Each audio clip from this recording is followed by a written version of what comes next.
Shalom adik-adik semuanya. Selamat hari Minggu. Tuhan Yesus memberkati kita semua. Kakak senang sekali melihat adik-adik tetap semangat mau beribadah sekolah minggu secara online. Sekalipun adik-adik ada di rumah masing-masing. Kakak percaya Tuhan Yesus tetap ada bagi kita semua. Adik-adik, hari ini kakak mau cerita firman Tuhan. Kakak beri judul, Aku Berharga di Mata Tuhan. Ayo coba ikuti gerakannya sama-sama. Aku berharga di mata Tuhan. Sekali lagi, aku berharga di mata Tuhan. Ayo kakak ajak lebih dulu kita baca ayat hafalannya. 1 Samuel 16 ayat yang ke-7. 1 Samuel 16 ayat yang ke-7. Manusia melihat apa yang di depan mata, tetapi Tuhan melihat hati. Nah, adik-adik, kakak mulai cerita buat adik-adik semua. Nah, adik-adik, yang Tuhan Yesus mau dalam kehidupan kita, semakin hari kita semakin berubah menjadi anak-anak yang lebih baik. Yang berubah bukan fisiknya saja, bukan mukanya, bukan penampilannya, tapi yang Tuhan mau adalah sifatnya. Nah, hari ini kakak mau ambil contoh nih. Kakak mau kasih kenal ke adik-adik nih. Ada teman kakak nih. Nah, kita lihat.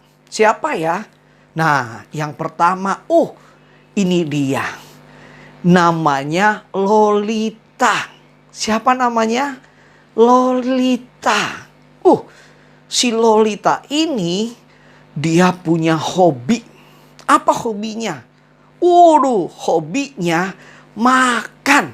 Nah, adik-adik, siapa yang di sini hobinya makan? Wah, lihat nih. Si Lolita punya hobi makan. Sampai-sampai Lolita punya berat badan 180 kilo. Berat sekali. Si Lolita ini ternyata dia punya cita-cita. Apa cita-citanya dia? Kita lihat. Cita-citanya ternyata dia ingin jadi orang cantik. Seperti Barbie. Dia pengen punya badan yang langsing, wajah yang cantik. Nah, apa tujuannya? Ini dia. Ternyata dia punya tujuannya di balik itu semua. Supaya dia diterima sama geng Pinky di sekolahnya. Habis kata teman-teman geng Pinky di sekolahnya, kalau mau diterima, kalau mau ikut main, harus punya wajah yang cantik, badan yang langsing. Akibatnya apa? Si Lolita berusaha bekerja keras untuk menurunkan berat badannya. Apa yang dia lakukan? Setiap hari dia berolahraga, lari. Dia kerja keras supaya badannya kurus. Tapi kita lihat nih, apa yang terjadi?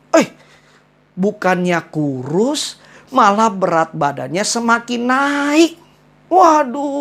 Akibatnya apa? Si Lolita menjadi kecewa.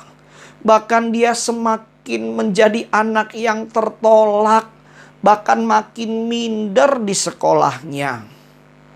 Nah, lalu yang kedua, nih kakak juga mau kasih contoh. Ada satu lagi nih teman kakak. Nih, namanya siapa? Namanya Tobi. Siapa namanya? Tobi. Nah, si Tobi ini dia anak yang pinter loh di kelasnya. Dia anak yang rajin baca buku. Sampai-sampai dia dijulukin Cooper sama teman-teman di sekolahnya. Nah, si Tobi dia punya cita-cita. Apa cita-citanya?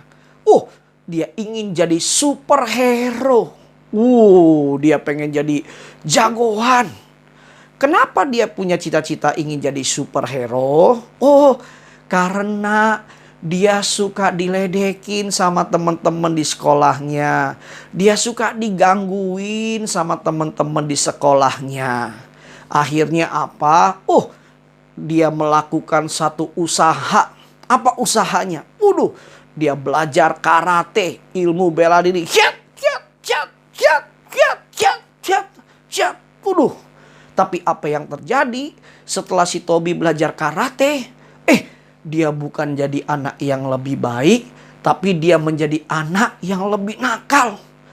Karena ilmu bela dirinya, dia jadi suka berantem sama teman-temannya di sekolah, sama teman-temannya yang di rumah. Apa yang terjadi? Si Tobi sampai babak belur karena sering berantem. Nah, adik-adik, kakak mau ingatkan adik-adik nih.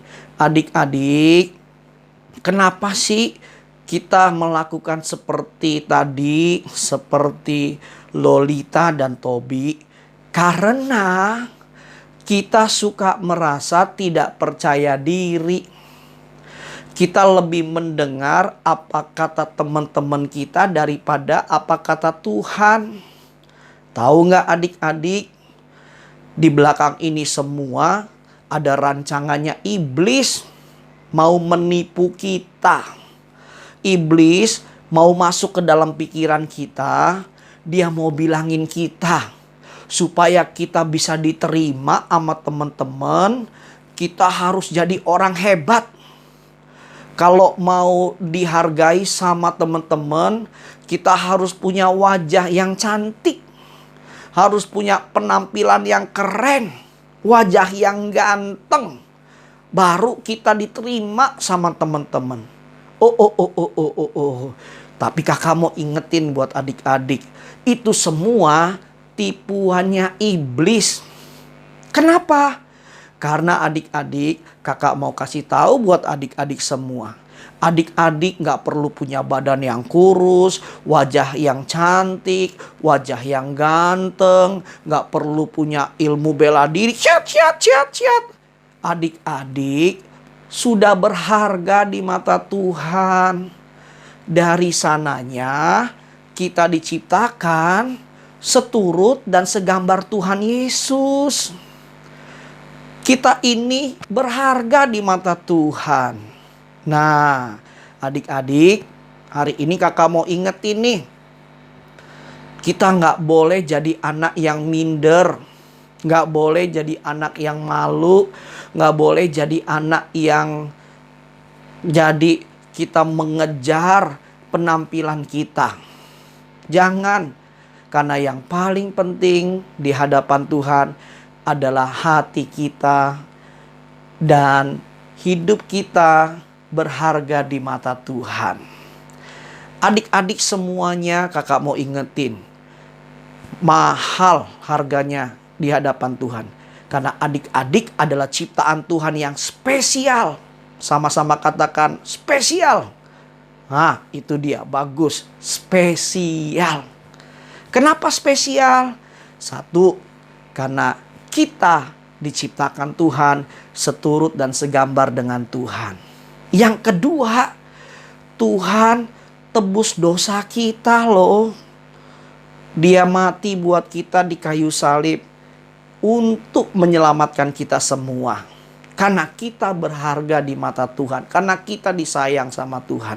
Lalu yang ketiga, kenapa kita berharga di mata Tuhan?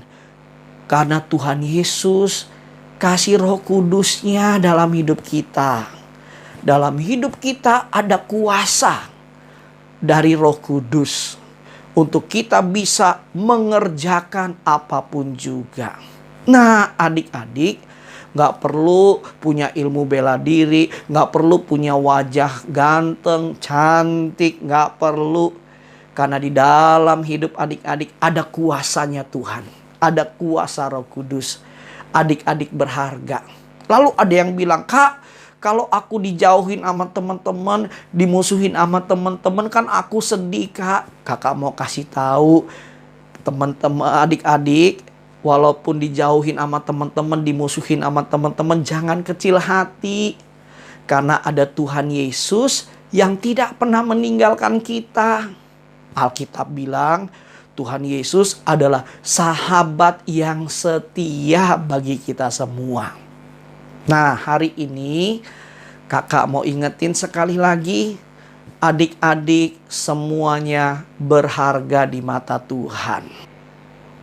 Nah, kakak mau tutup, mau ajak adik-adik baca lagi satu ayat hafalannya. Yesaya 43 ayat yang keempat-A. Oleh karena engkau berharga di mataku dan mulia, dan aku mengasihi engkau. Itu kata Tuhan Yesus kepada kita semua. Adik-adik, Tuhan Yesus mengasihi kita semua. Adik-adik berharga di mata Tuhan dan mulia di mata Tuhan. Tuhan Yesus memberkati.